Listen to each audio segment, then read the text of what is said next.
Hi guys, in this video I'm going to be showing you how you can cancel Shopify subscription so that Shopify will not charge your credit card every single month. Now all you have to do guys, first before you cancel that, make sure you click on apps. Okay, click on apps in the left and then click on apps and sales channel settings.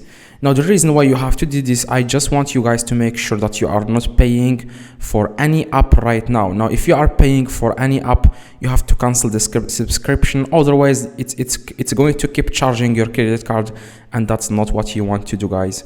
Now you want to cancel any app if you have any app. Okay, if you don't have any app, just ignore this. Now the second thing guys you need to do is you want to click on where it says online store. Okay, now after you click guys on online store, make sure you if you have any domain name, just remove it or transfer it.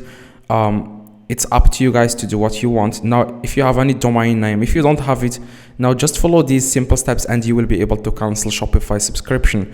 Now you just want to click settings at the very bottom left. Okay, settings. Now the next thing you want to do guys, you want to click on plan. Okay, it's the second option in your store details. You can see here plan.